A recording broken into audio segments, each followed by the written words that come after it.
people would rather the short-term comfort than they would the long-term benefit. It's consistent in every category. One of my favorite phrases we say a lot in MWOD is, what happens anywhere probably happens everywhere, and they're doing it every single day, and they're wondering why days are tough.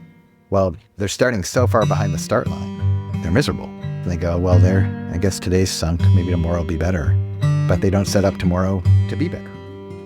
As humans, we prefer the path of least resistance. We crave convenience, the payoff without the price.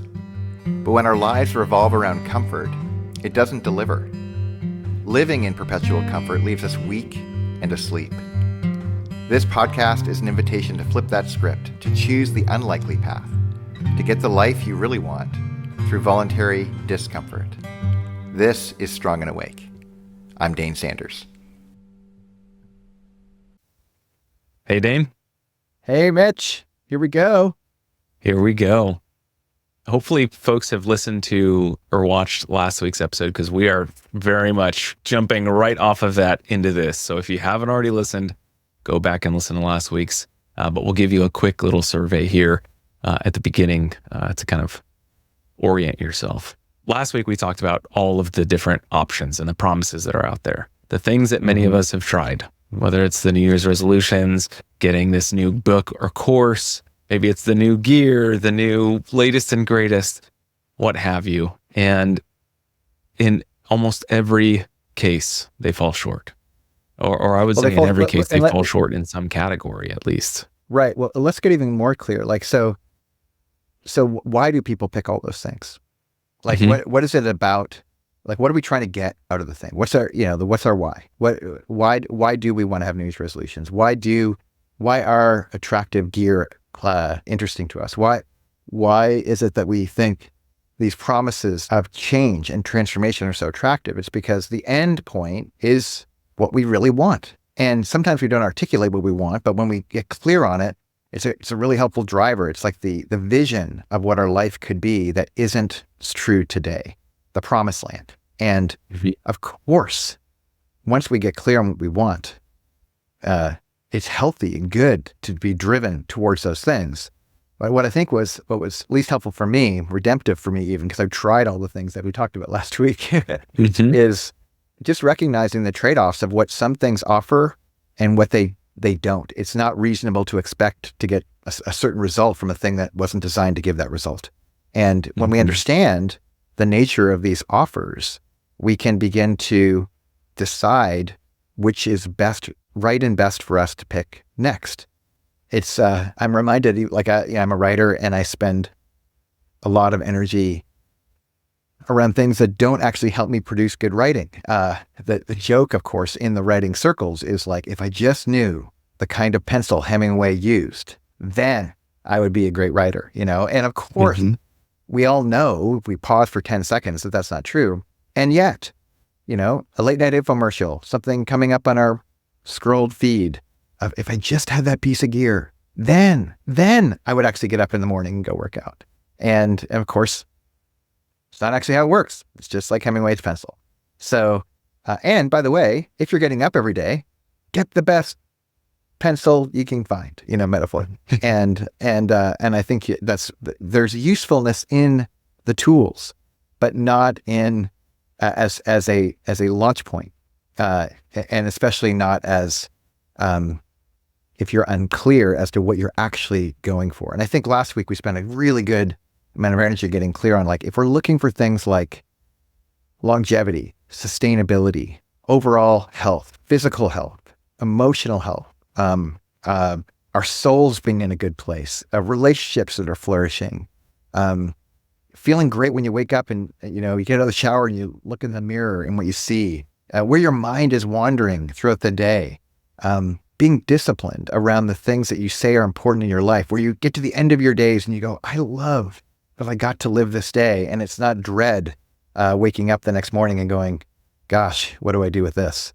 And I think that's really the centerpiece of the conversation we're in. Yeah, I think thanks for digging in a little bit deeper there, because for those that haven't gone back and listened to that, I think that is so important, and speaks to that short-sightedness almost that we have with whether it's a challenge hyper challenge, hyper support. Like oftentimes our goal is to just get through the day. And maybe for some people in some situations, like that is appropriate, Yes.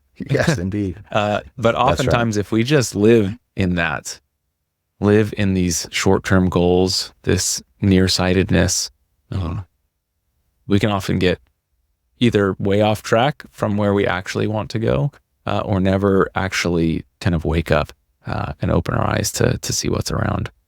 So we've kind of surveyed some of those things, spoke to kind of why they might fall short. And I'd love to kind of move the conversation into what are some of the different categories.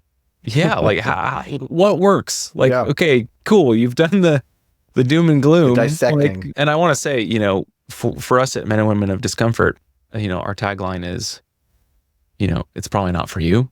And we say that, we were talking before this call, we say that not because we don't think it would benefit you, whoever's watching and listening to this, because it absolutely would benefit anyone. But we say that because most people don't choose it. Most people don't want the cost associated with it. People want this promised land. They want the better life. They want the flourishing. They want the results. They just maybe don't want to put in the effort and the energy. And this is where we have to be a little bit particular in how we articulate this, because so many people have tried things and this is where they can feel, they can get cynical, like nothing works. And we're here to say, actually, if you're clear on where you're at and you're clear on where you want to go, there is a vehicle to get you there. And we're just going to be explicit about one object lesson, one way that we know gets people to where they say they want to go relative to being able to do hard things, being disciplined, being in a position of strength, being in a position of awareness, actually being able to do things and be the kinds of people who offer more than they need to take for themselves. That kind of disposition, that kind of becoming is entirely available with a couple variables that we have baked in to Men and Women of Discomfort. And we recognize this is one way. There's a lot of ways to get there, but this is one way we know gets people there. And I think it would rhyme significantly with other solutions that I think help. I think what we pointed to last week were things that get us kind of there, or maybe kind of aspects of it, but don't have a comprehensive view of the human condition and what it takes to do this holistically. Absolutely. So I think we should dive into the specifics. Like, let's get concrete. Let's do it. When we think about Men and Women of Discomfort and what we do uniquely, these are the variables that we would recommend anyone who's listening to go, whatever you're picking, whatever you're planning for the new year, whatever you're planning, or even in the midst of it, you're going for this. Is it delivering or not delivering? I think some of the areas that we're going to talk about will be very illuminating as to whether or not whatever you're doing is going to serve you, or whether or not MWOD might be for you. So, and I'll just a little cliffhanger at the end is we're going to also explain why you might not pick us. Like the primary reason why people wouldn't choose us. Because even as we're describing it, I have a hunch a lot of people will be nodding and going like, I want that. Gosh, I want that too. But there's a reason why you might not pick it. So we'll get to that at the end. So why don't what would be the right thing to talk about first in terms of the areas that we see, the promised land areas that we promise? Sure. I mean, let's start with kind of the foundations of life. Like, what do we need to just move? Sleep, food? Exactly. What do we need to survive as humans? Yeah. Besides comedians who make fun of people who are undisciplined and getting heavier by the minute, I think it's fair to say that most human beings would like to eat good food and as much as they need and no more. And that, if we just talked about that, like the work you do in the kitchen, if someone were to say, hey, we recommend that you eat more processed food, and we recommend that you eat out as often as possible, especially at fast food places with high salt, high cholesterol, and as much kind of funky ingredients as possible that really promote addiction to sugars and to fatty fats and to all these things that don't actually contribute to a healthy body, but actually are antagonistic and set the table for, if you project out, say, a decade or two, lead to things like hypertension, cancer, diabetes, like all of the even heart disease. Like there's a sense of the 4 global horsemen that kill most people. It's these dynamics. Get that the truth is all of us right now are contributing to the possibility of that happening in the kitchen. So I'm confident almost everybody who's listening would go, I'd like to eat better, please. And yet, the call of cereal at 11 p.m. or, whatever the vice of choices around food that just feels impossible to say no to the thing. At MWOD, we absolutely give you a path to make sure that doesn't happen. And of course, you guys recognize that if you were to sum up MWOD in one phrase, it's you make one choice to participate and we make all of your choices for you, or MWOD does. That's it, right? So including food. So one thing we can guarantee is if you're participating with MWOD, your diet will radically transform instantly. And you'll be doing it in a context where you'll be every single day communicating out loud what you ate. And in that communication, even if you're lying, it won't feel very good. And eventually they'll either quit or you'll start telling the truth, because we're not shooting for perfection. It's okay. Like, we get it. People are in a process of getting to a good place. But by the time you're done 12 weeks, your diet will be radically improved, guaranteed. So that's the first thing I'd say is food. But it's not just food, right? And let me cut you off, because I want people as they're going through as we're listing these off, like I want you as well to just listen and think through, and use this opportunity as we go through these different categories to kind of survey, where am I at with my relationship to this category? That's right. And, we'll give you space and time to think about that and an option to kind of survey these things and get clarity on those things. But I just want you to have that in mind as you're listening, as we move through these categories. So so almost like you're inviting listeners to give themselves a report card on how they're doing in these categories. Yeah. Do they want anything different? If it's going great, great. But is there anything else they would want? And the first category, food, check. Okay, let's get into drink. Mm-hmm. If there was ever a season in the year, besides maybe Valentine's Day, if you just got broken up with, that people want to drink, it's usually Thanksgiving, Christmas in the Western Hemisphere and beyond. And we justify it, right? Like New Year's Eve, it's so funny. The New Year's resolutions that happen on New Year's Day, but how much people are committed to partying on New Year's Eve. Like, it's this really interesting juxtaposition of these two things. Down to the minute, the second. Yeah. And one thing I will say is we are not anti-celebration at MWOD by any stretch. But what we celebrate is a little different, and how we celebrate is maybe a little different. And the one promise we can guarantee, when you commit to 12 weeks of drinking water, coffee, and tea, and that's it, we promise, just the removal of booze for many is radical. But honestly, where we get most people really hung up is the removal of creamer in your coffee. That's one of the biggest reasons why people don't do MWOD. They're like, I could never give that up. And I respect their honesty when they say that. Yeah. But let's just pause for a second. If creamer in your coffee is the inhibitor to you getting on the road to the life you say you really want, what's really going on? Because creamer, you're going to let creamer get in the way of that. And yet, it's true. That's probably one of the top 4 or 5 reasons why I've heard people not do MWOD is I could never imagine a morning of coffee with a creamer. And of course, you do that for 4 days and you'll be like, no big deal. But people don't, they would rather the short-term comfort than they would the long-term benefit. Yeah. And that's what that represents. Yeah. It's consistent in every category. Exactly. One of my favorite phrases we say a lot in MWOD is what happens anywhere probably happens everywhere, or where else does that show up in your life? And I think the creamer in your coffee, if you're listening, it's just ask yourself, what other creamers are in my life that are stopping me from getting the life that I want? And we just want, again, methodically go, okay, in the food category now, in the drink category, and we can promise at the end of 12 weeks, radical transformation when it becomes to liquid in your body that's about life, and liquid in your body that doesn't.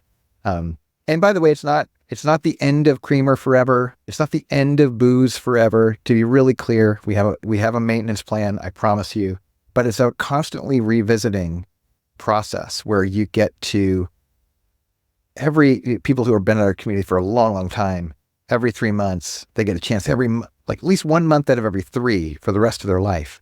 They're able to go, I'm going to ratchet things up and make sure that creamer doesn't have me. I have creamer. Like I have agency over the creamer, but the creamer doesn't have agency over me. And I think that theme, again, people can hear in all the categories we're talking about. Yeah. And two, there's a season and kind of a reason for like this kind of reset. And that's kind of what this acts as, but also moving towards a sustainable, filled.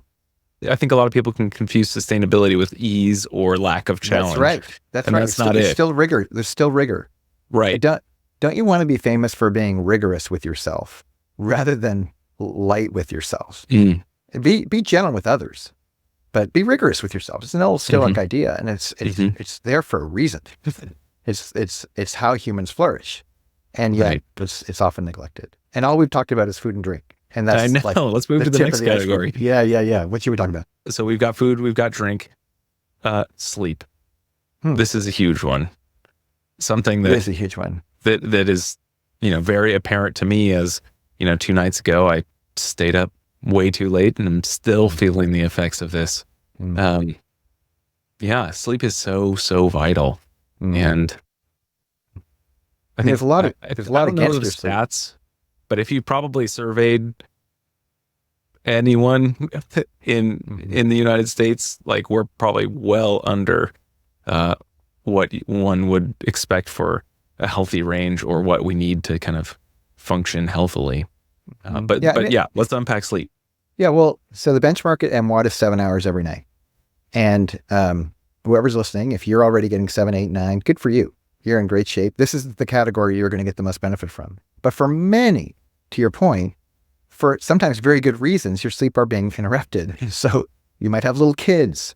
You might have a job that, you're a fire person and you're getting up saving lives. And, that's kind of part of the deal. But even firewomen and men, they work a shift, A, B, or C usually. And they'll have 2 weeks off to kind of catch up to their, whatever their shift is, 2 weeks off over the course of a month.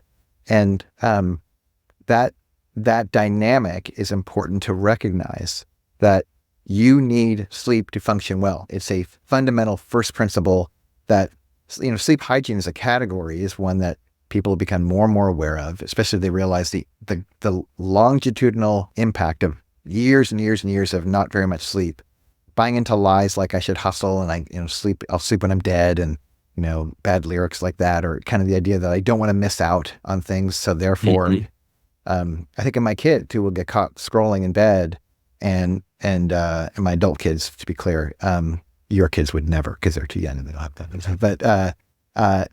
But oftentimes if I have an honest moment with them, they're like, I kind of don't want to shut it down because I'm afraid I'm going to miss something. And it's remarkable. If you sit back in your day and you think of how much things can recycle and come back, you're not going to miss anything. The people who want you to get a message will find a way to get the message to you. Yes. And yet it feels as though everything is urgent. And that's a tyranny to live under, that you don't have to. So that's the thing we promise is, for 12 weeks, imagine 12 weeks straight of increasingly moving towards a standard of a minimum of 7 hours of sleep, and actually getting to a place where that's just consistently so. How much better would your life improve if that was normal? And that's what we promise over the course of 12 weeks and more. Yeah.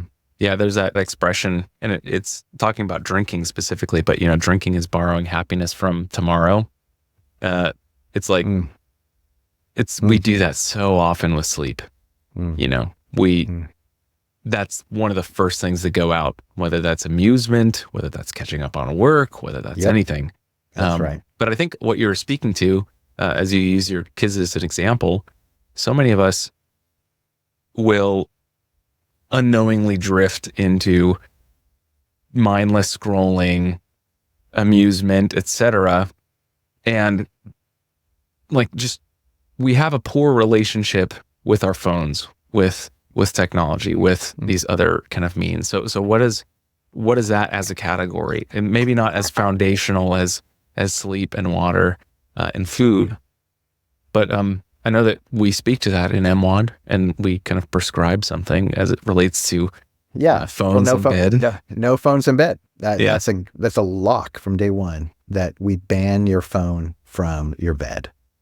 Honestly, for some people, that's sufficient. That's all they need. They would sign up for MWOD just for that, if that were true 12 weeks from now.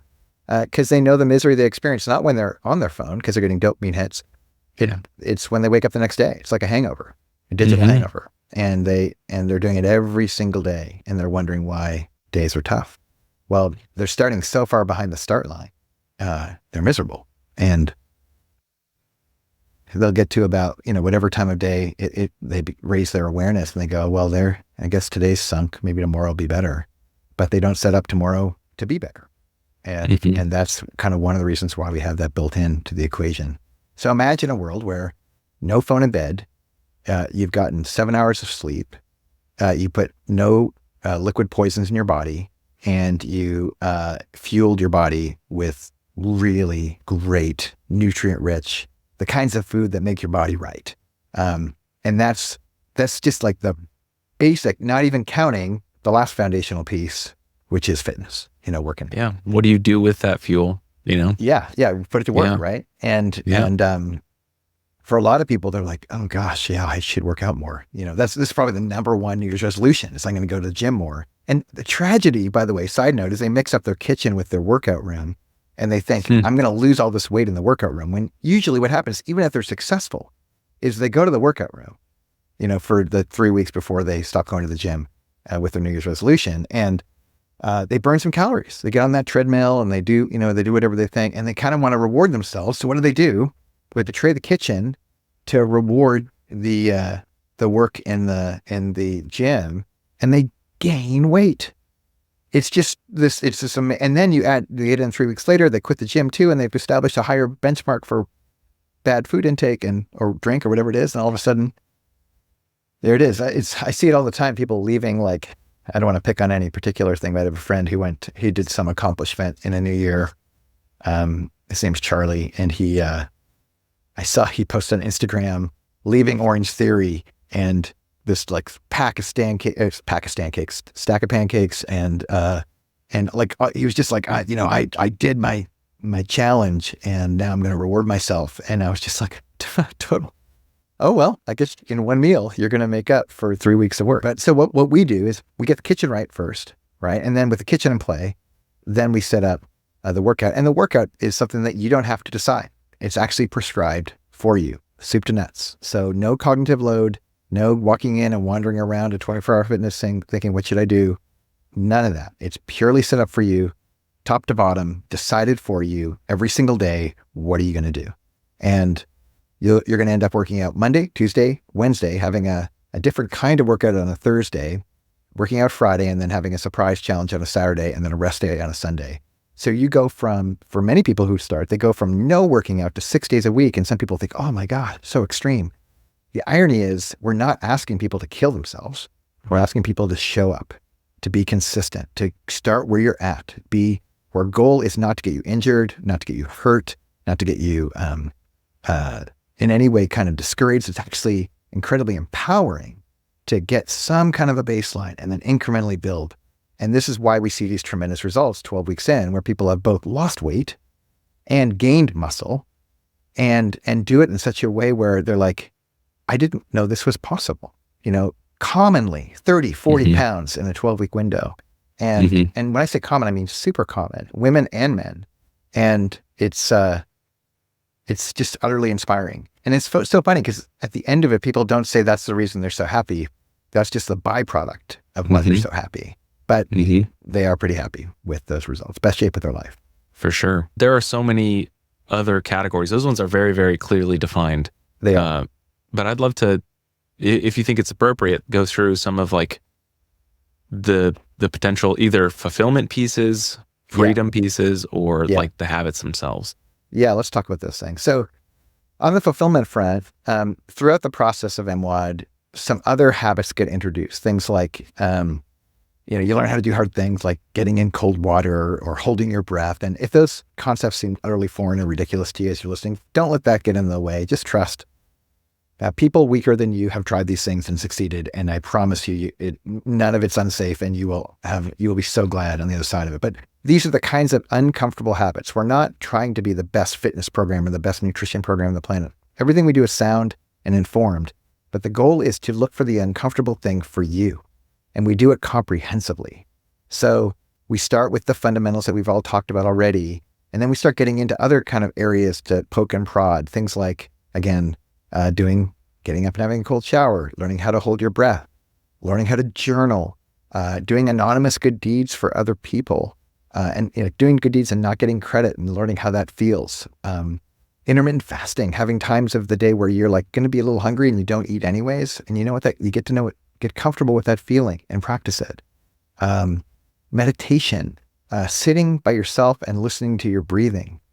And when you're tempted to just kind of run to the next thing, all these things, what they do is they reveal where in your world you're finding fulfillment and not. So you will begin to relate with your work very differently. You'll look at your job and begin to understand in whole new ways, what is it about your job that you love and why?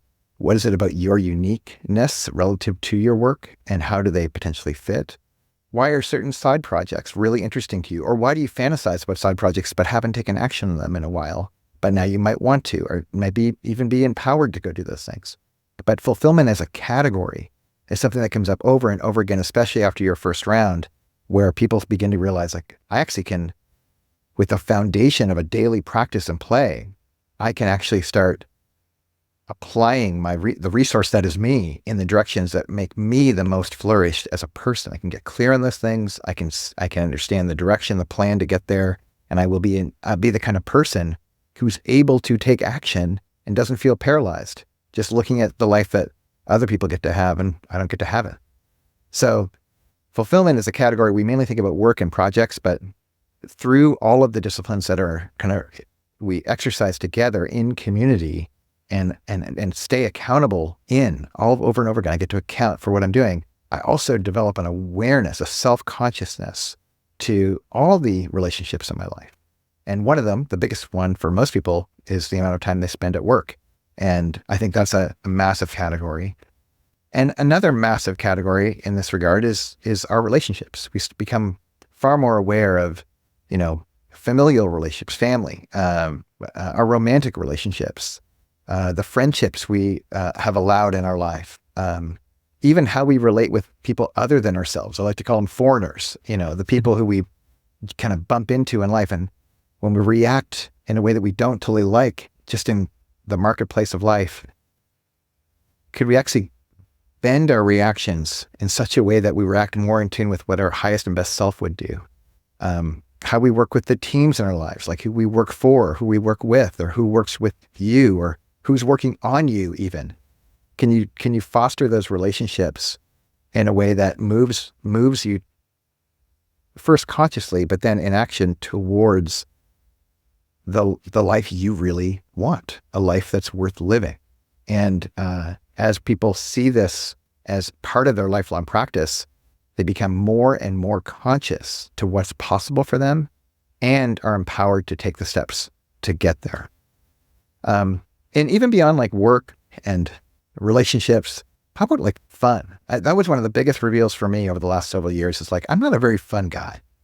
And, but I am way more fun than I used to be. My gosh, I have whole categories of fun. I even surprised that I find fun in the categories that I find them in, and to create intentional space for them. So I walked back into work like refreshed and kind of invigorated. I've been in a lot of conversations lately where people are asking me the question, how are you doing? And for years, I just was kind of melancholy in my response over and over again. And that's not true anymore. Like, what's true for me is I'm alive, and I'm really glad for it. And I get to do certain things in my life, even though life isn't easy. They have a lot of different categories in my life that are very, very difficult, but I'm having fun. And I think that's kind of an underrated, under talked about outcome that comes from being conscious and aware and awake. Our mantra at MWOD is to become strong and awake for love's sake. And those three categories: strong, yeah, you're going to get best shape of your life. Awake, you're going to be more conscious to you and those around you than ever before. And to what end?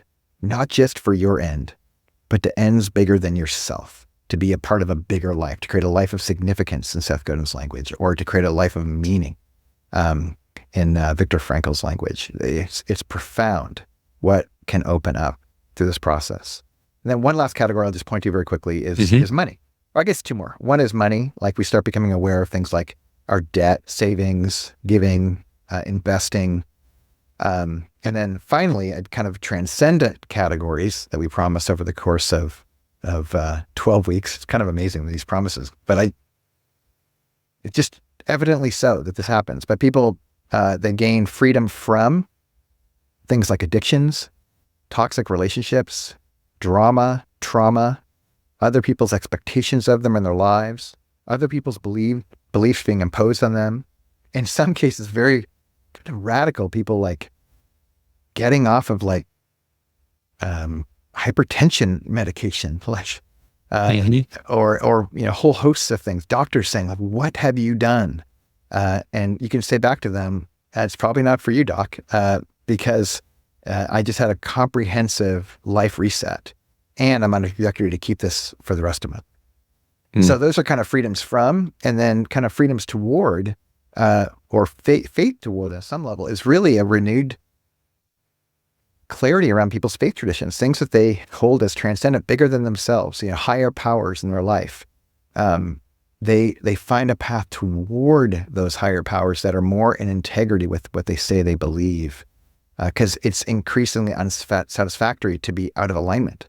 There's a constant correcting course that goes on in the course of the 12 weeks that I think is just really important for people to understand. We're so ingrained towards this perfectionist mindset that I'm going to do this thing and check all the boxes and get it all right. But we already have talked about how it goes beyond just checking the boxes.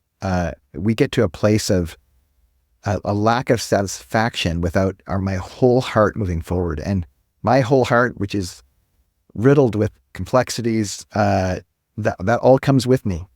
Just like giving a podcast name a dog bark in the background. It all comes in one package. And we're not looking for perfection, but what we can promise is by the end of 12 weeks, you will be transformed radically and comprehensively, not because you're like Herculean, flexing at the top of the hill. It's because you are consciously aware of all of your gaps and you're actually doing something about them in an empowered way that is about something bigger than yourself. And that's why we can promise hundreds of people just like you have done this. And it's been radically transformative. And yet, there's a massive hurdle in front of everybody who decides that they would consider this. Like some are listening to this and go, who wouldn't want all these things, right? But there's a reason why we say it's probably not for you. And maybe we should get into that part of the conversation. You set it up so perfectly, but I also want to come back to like just two things, like meta things about what's going on. And maybe it transitions well after what you just said, but community. Like many people have not done this. They haven't made willpower on their own. Is not enough. Yeah, exactly. Right. They're white knuckling it, going solo. So what? How have we kind of addressed that? Yeah. Well, doing it on your own is foolish. Trying to do this on your own, it's if you are at home and you've tried really hard and you're just discouraged, you're actually wondering, is this even possible? I get why you feel that way, and you've probably been trying to do it on your own. And we are disproportionately, radically committed to not doing it alone, and which is really hard to do. Well, I guess it's easier than ever in a sense, because we're so connected digitally these days. But we have a mechanism by which introverts and extroverts, different personality types of all sorts, people who are localized as well as people who are comfortable connecting digitally and are willing to be uncomfortable to connect digitally. We have a means by which every 24 hours, you and I check in with a small group of people, a group of people that we can manage the relationships in and be known within in a kind of a safe context where you get to be real about what happened the last 24 hours. And in that window of time, you're basically listing out it's binary. Did you do it or did you not? Without any shame, without any guilt. No one's going to, flex on top of you or anything, or, try to give you some sense of like you should feel badly.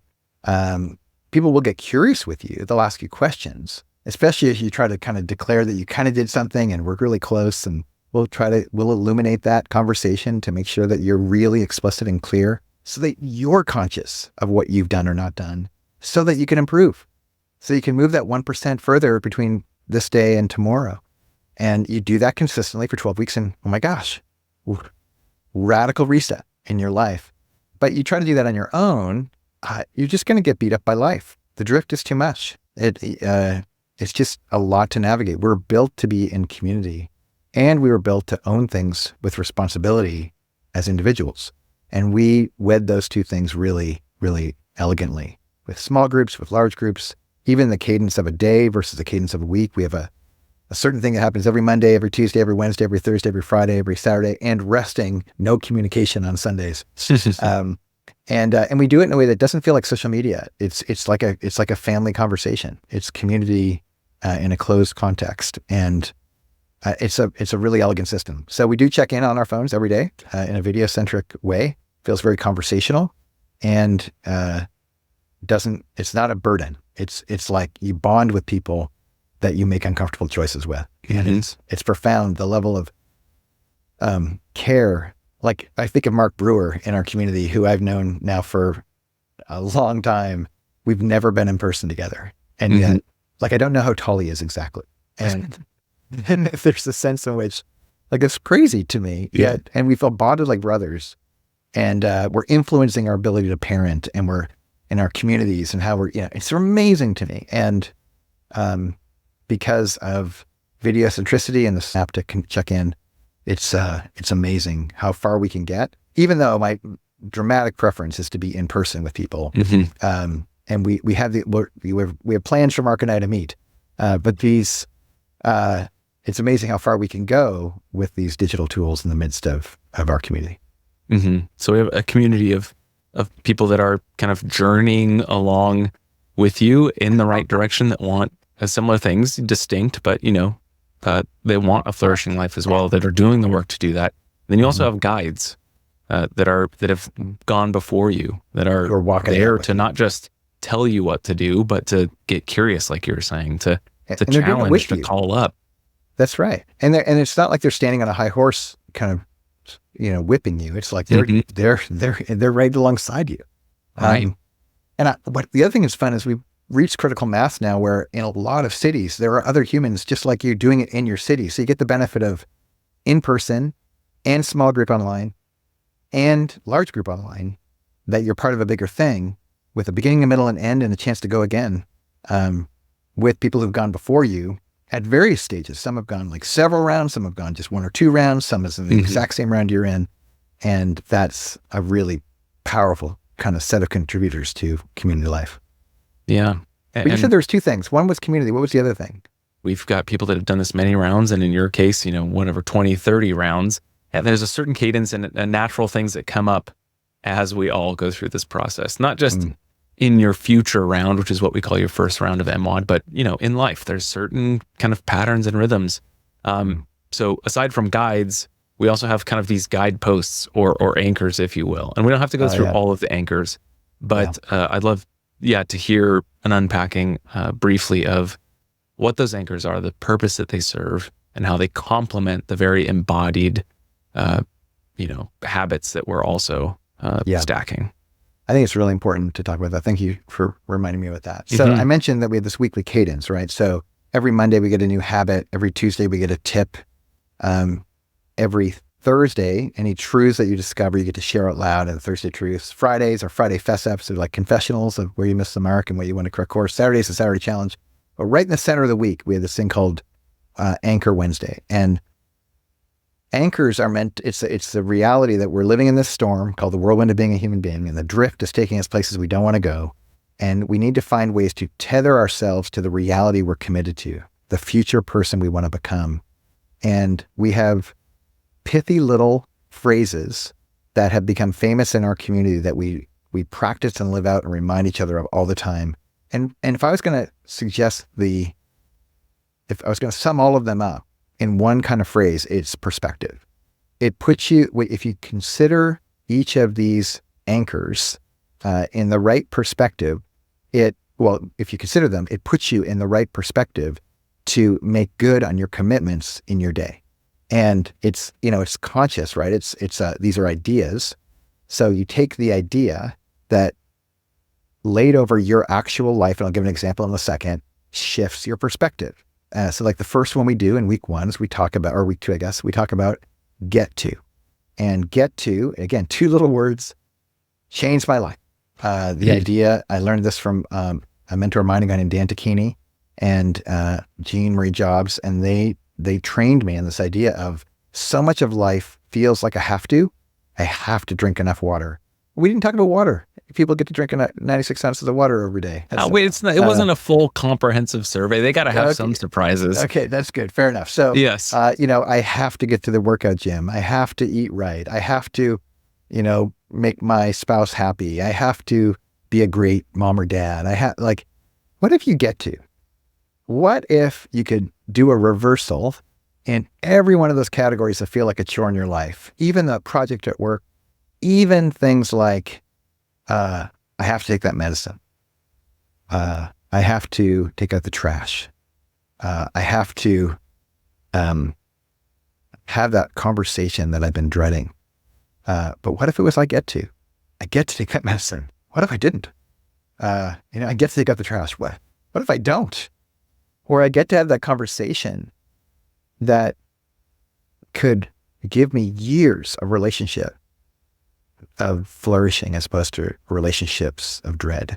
I get to have those things. So we just remind each other of these kind of key ideas. We anchor ourselves in the perspective that is optimal so that as we navigate the challenges of life and we're raising our hand to do things uncomfortable in the midst of that life, we have a better shot at making good on those commitments. And I love the anchors. The anchors came out of a course that I ran during COVID, which was really fun. And it was just kind of basically a way to gain perspective in the midst of you not having a lot of control in your life. How do you gain some control? And it's gone on to impact thousands of people around the world. And it's just kind of a collection of other people's ideas and some of my own that have coalesced into a powerful 8-part play that really set people up to have the right mindset as they navigate their days. Mm-hmm. And not only are those introduced during your future weeks, but as you continue to have, participate in a number of rounds indefinitely, they're so reorienting. And like you said, just anchoring, really, as they kind of gain new life and kind of different, more nuanced meaning as you get to experience them in different contexts, for sure. Yeah. So we did the kind of survey of what you've maybe tried before, what hasn't worked, why, a little bit about kind of what we do here, and the reasons behind those things. What are some reasons why this might not be for people? Be for you. Yeah. And I'll be quick on this because it's one simple response. I said at the top of this conversation that you make one choice to participate and all of your choices are made for you. And almost everyone I share that with, they have this double-edged experience. On the one hand, they go, that's what I need. Just tell me what to do and I'll do it. That's exactly right. No cognitive load, no deciding, no paralysis, no overwhelm, not trying to fear of missing out, none of that stuff. That'd be so relieving. But where the rub comes is, I can't tell you how many people I've spoken to. I'll just pick one category because it's so obvious and overt. When I run into someone who's really out of shape, badly out of shape, and I'll tell them what they need to do, and they just don't do it. They want to retain their optionality. They want and they think that they're an authority. Like, that's too much for me. And I'll be like, well, are you sure? Like based off of what authority, like currently, because currently it's really evident you're not in a great place. Yet you think you have authority to decide. And we all do this in whatever category we're deficient in. And what we're saying is the beginnings of gaining agency, it seems so counterintuitive. The beginnings of gaining agency is to give up optionality. And that for many people is just too much. It's a step too far. And people are like, no, I want to retain everything. I want to decide. I want options. I want to choose. I want to do what I want to do. And we get that. And if you do, I get it. And we're probably not for you, because we're going to ask more of you, not less of you. We're going to make it uncomfortable, not more comfortable. It's not easier, more convenient, quicker, faster. It's actually the road by which people have transformed since the beginning of humanity. This is how it actually works. So whether you pick us or you pick something else, make sure that whatever you're picking is designed to give you what you think you want. And if you find you are doing it easy, more convenient, there's a shortcut involved, it's quicker, you have a lot of agency and choice, I can do it at my own pace or whenever I feel like it won't work. It's a trap, it's a guarantee, it's a crock. It won't work. What works is, it's the old apprentice model. Become like the monkey see, monkey do. It's be around people who you want to be like, and you'll do what they do in time. People like us do things like this, says Seth Godin, and he's right. And this is what we do. So if you want to do it a different way, have at it. Just don't do it with us. But if you want to do it the way we do it, these are the things that we promise will come. And to get there, the first step in that process really clearly is to go and answer some questions. Just go to MWOD.io, fill out the application, and don't even commit. Just fill out the application. See if the questions don't take you where you say you want to go. I have a hunch they will, and you'll be glad you did. Absolutely. So MWOD.io. Yeah. Or menofdiscomfort.com or womenofdiscomfort.com. They both take you there. It's the same place. But go there, fill out the application, and get after it. This is Season 1, Episode 11 of Strong and Awake, the Unlikely Path podcast. Men and Women of Discomfort is our membership community, and we are open to everyone. But keep in mind, our tagline is, it's probably not for you. If we're wrong about that, or if you want to find out for yourself, you can find us at MWOD.io.